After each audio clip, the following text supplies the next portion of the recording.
Vitamins ನಮ್ಮ ಬಾಡಿಗೆ ತುಂಬ ಇಂಪಾರ್ಟೆಂಟ್. ಇದು ನಮ್ಮ ಬಾಡಿ ಕಾರ್ಯನಿರ್ವಹಿಸಲು ತುಂಬ ಇಂಪಾರ್ಟೆಂಟ್ ರೋಲನ್ನು ವಹಿಸುತ್ತೆ. ವಿಟಮಿನ್ಸ್ B12 ನಮ್ಮ ಬಾಡಿ ಫಂಕ್ಷನಿಂಗ್ ಇರಬಹುದು, ಇಲ್ಲ ಪ್ರತಿಯೊಂದು ಇದರಲ್ಲೂ ಕೂಡ ವಿಟಮಿನ್ಸ್ ತುಂಬ important role. Vitamin B12 common deficiencies ನಾವು ಡೇ ಟು ಡೇ ಪ್ರಾಕ್ಟೀಸಲ್ಲಿ OPDಯಲ್ಲಿ ನಾವು ನೋಡೋದು. ಪೇಷಂಟ್ಸು ಯೂಶ್ವಲಿ ನನ್ನ ಕಾಲು ಉರಿತಾ ಇದೆ, ಇಲ್ಲ ಕೈ ಉರಿತಾ ಇದೆ, ಮೋಸ್ಟ್ ಕಾಮನ್ ಸಿಂಪ್ಟಮ್ಸಲ್ಲಿ ನಾವು OPDಗೆ ಬಂದಾಗ ಏನಾಗುತ್ತೆ, ನಾವು ಫಸ್ಟ್ ಟೆಸ್ಟ್ ಮಾಡಿಸೋದೇ ವಿಟಮಿನ್ B12 ಆಗಿರುತ್ತೆ.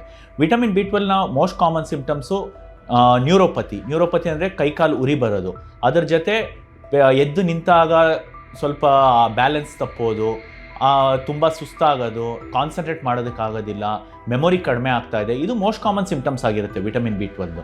ಇದನ್ನು ನಾವು ಹೇಗೆ ಟ್ರೀಟ್ಮೆಂಟ್ ಮಾಡ್ತೀವಿ ಅಂದರೆ ವಿಟಮಿನ್ B12ನ ಲ್ಯಾಬಲ್ಲಿ ಟೆಸ್ಟ್ ಮಾಡಿಸ್ತೀವಿ.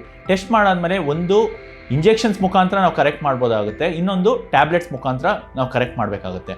ಹಾಗೂ ಡಯೆಟ್ ಏನು, ಈ ವಿಟಮಿನ್ B12 ಕಾಮನ್ ಆಗಿ ನಾನ್ ವೆಜ್ ಫುಡ್ ಐಟಮ್ಸಲ್ಲಿ ತುಂಬ ಜಾಸ್ತಿ ಇರುತ್ತೆ, ಮತ್ತು ಎಗ್ ಐಟಮ್ಸು, ಮಿಲ್ಕ್ ಮತ್ತು ಡೈರಿ ಪ್ರಾಡಕ್ಟ್ಸಲ್ಲಿ ತುಂಬ ಜಾಸ್ತಿ ಇರುತ್ತೆ. ಸೊ ಅದನ್ನು ನಾವು ಸಪ್ಲಿಮೆಂಟ್ ಮಾಡಬೇಕಾಗುತ್ತೆ. ಯಾರು ನಾನ್ ವೆಜ್ ತಿನ್ನೋದಕ್ಕಾಗೋದಿಲ್ಲ, ಇಲ್ಲ milk and milk products allergy ಇರುತ್ತೆ, ಅಂಥವರಲ್ಲಿ ನಾವು ಸಪ್ಲಿಮೆಂಟ್ಸ್ನ ಲಾಂಗರ್ ಡ್ಯೂರೇಷನ್ಗೆ ಕೊಡಬೇಕಾಗಿ ಬರುತ್ತದೆ.